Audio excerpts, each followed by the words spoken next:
अस्सलाम वालेकुम students. Chapter 11 के जो मोस्ट इम्पोर्टेंट प्रोग्राम्स हम कर रहे हैं बोर्ड के एग्ज़ाम की तैयारी के लिए, उस सीरीज़ का ये प्रोग्राम नंबर 8 है और सिंपल सा प्रोग्राम है। Write a program that input 3 numbers. हमने क्या करना है कि एक ऐसा प्रोग्राम लिखना है जिसमें यूज़र से 3 नंबर्स जो हैं वो एंटर करवाने हैं और फाइंड आउट क्या करना है। फाइंड आउट हमने मैक्सिमम नंबर करना है, इसको यूज़ करते हुए लॉजिकल ऑपरेटर्स को यूज़ करते हुए हमने मैक्सिमम नंबर जो है वो तलाश करना है। तो कोड को देखते हैं, सिंपल सा कोड है इसका जी। सबसे पहले तो हम इक्वल सा डायरेक्टिव्स लिखेंगे और फिर 3 वैल्यूज लेनी है यूजर से, तो हम 3 वेरिएबल्स डिक्लेयर कर लेंगे A, B और C। और उसके बाद यूजर को printf की मदद से फॉर्म देंगे 3 नंबर एंटर किए जाएँ और फिर उनको रिसीव कर लेंगे हम स्कैनर की मदद से। अब हमने लॉजिकल ऑपरेटर की मदद से फाइंड आउट करना है कि क्या A के अंदर मैक्सिमम वैल्यू आई है, B के अंदर या C के अंदर। तो उसके लिए हम पहले लॉजिकल ऑपरेटर को यूज़ करते हुए एंड को यूज़ करते हुए कंडीशन लगाएंगे। तो क्या अगर A की वैल्यू B से बड़ी है एंड A की वैल्यू C से। आप लोगों को पता है कि एंड ऑपरेटर होता है ना, ये ट्रू हमें रिजल्ट तब देता है जब ये इसकी दोनों साइडों पे जो कंडीशन लगी होती है उनका आंसर ट्रू हो, तो अदरवाइज ये फॉल्स में रिटर्न करता है। तो देखिए अगर A की वैल्यू B से भी बड़ी हुई और A की वैल्यू C से भी बड़ी हुई तो ये ओवरऑल हमें ट्रू रिजल्ट देगा। और ट्रू होने पे हम नीचे एक स्टेटमेंट चलाएंगे, वो कौन सी वाली, वो हम ये प्रिंट कर देंगे कि जो हमारे पास A के अंदर है वो मैक्सिमम है। लेकिन अगर कोई भी एक कंडीशन ट्रू ना हुई तो ओवरऑल रिजल्ट फॉल्स। फिर हम दूसरी कंडीशन ये लगाएंगे, वो कौन सी वाली, एल्स के अंदर।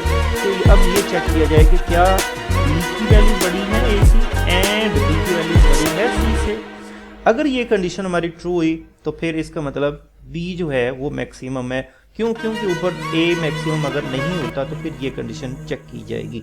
तो फिर हम ये प्रॉम्प्ट दे देंगे कि B के अंदर मैक्सिमम वैल्यू है। लेकिन अगर हमारी दोनों कंडीशंस ही ट्रू नहीं होती, ऊपर वाली जिसमें A कैपिटल नहीं बनता और B नीचे वाली में B कैपिटल नहीं बनता, तो इट मीन्स लास्ट वन हमारे पास वेरिएबल C रह गया, तो C जो है वो मैक्सिमम होगा। तो एल्स के अंदर हम ये प्रिंट कर देंगे कि जो C की वैल्यू है वो मैक्सिमम है। तो सिंपल लॉजिकल ऑपरेटर को यूज़ करते हुए हमने फाइंड आउट ये किया कि किस वेरिएबल के अंदर मैक्सिमम वैल्यू है। तो इसी को अभी हम C के अंदर टर्बो C के अंदर भी इम्प्लीमेंट करके देखते हैं जल्दी से।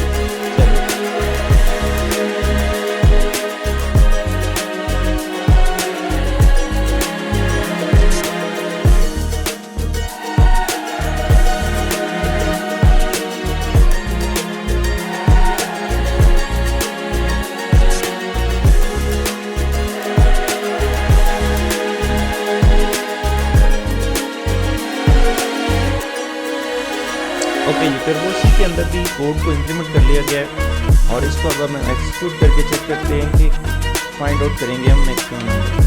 3 नंबर हमसे मांगे जा रहे हैं कि मैं फर्स्ट वन 3 एंटर कर रहा हूँ, फिर 9 एंटर कर रहा हूँ और फिर 5 एंटर कर रहा हूँ। अब वो बता रहा है जी 9 जो है वो मैक्सिमम नंबर है। अगेन इसको एक्सिक्यूट करते हैं। अब जो है मैं 4 एंटर कर रहा हूँ, 5 एंटर कर रहा हूँ और 6 एंटर कर रहा हूँ। अब वो मुझे बता रहा है कि 6 जो है वो मैक्सिमम नंबर है। तो ये हमारे पास सिंपल सा एक प्रोग्राम था जिसको हमने इम्प्लीमेंट किया।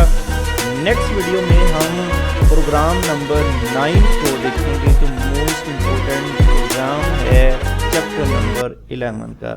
थैंक यू, अल्लाह हाफिज़।